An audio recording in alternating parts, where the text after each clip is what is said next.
Et voici la druidesse de la bande, Hortense Yvetin. Bonjour Hortense. Oh, j'adore. Oui, bonjour Elena, bonjour tout le monde. Alors vous, malade jamais? Jamais. Alors moi, je ne tombe jamais malade. Je refuse. L'œil luisant, la reniflette, le nez rouge, c'est pas pour moi. En plus, je trouve ça gênant, handicapant et pas du tout glamour, la goutte au nez. Non, c'est pas glamour. Et pareil pour mes enfants. Je leur ai interdit de tomber malade. J'ai même été jusqu'à les menacer de les soigner avec un sucre et quelques gouttes d'huile essentielle d'eucalyptus mentholé.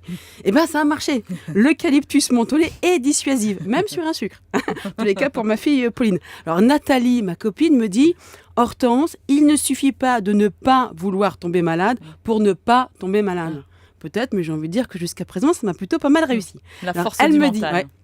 Elle me dit aussi: Hortense, il y a des gestes simples, des petites astuces qui sont très bien expliquées dans Santé Magazine pour être sûr de barrer la route aux bobos de l'hiver. Ah bon, mais c'est quoi? Mais je sais pas. Comme par exemple, porter des chaussettes et une écharpe quand il fait froid.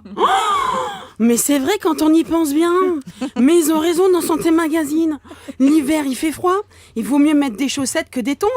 Moi, je vois hier. Paris, température maximale 10 degrés avec bourrasque et forte pluie. Pendant un moment, je me suis posé la question. Tongs ou bottes fourrées? Heureusement que j'avais lu Santé Magazine, j'ai pu faire le bon choix.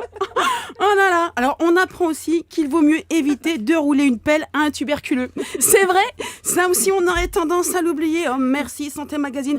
Et il faut mieux se laver les mains 20 fois par jour, surtout si en plus de lui rouler une pelle au tuberculeux, vous l'avez tripoté. Mais tout ça, c'est sans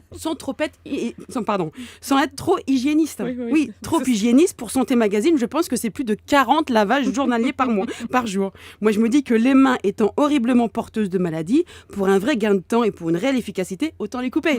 En même temps, vous me direz, après plus de 20 lavages par jour, je pense qu'elles doivent finir par tomber toutes seules. Alors, on apprend aussi dans Santé Magazine que pour ne pas tomber malade en hiver, il faudrait manger moins que l'été. C'est pas évident, il faut quand même avoir envie de se taper une raclette en plein mois de juillet. Alors moi, je trouve ça très contraignant, excusez-moi, la prévention. Je me demande même parfois si c'est pas moins fatigant de tomber malade. Et comme dit Thomas Caillet, en fait, elle tombe pas malade, elle est déjà malade.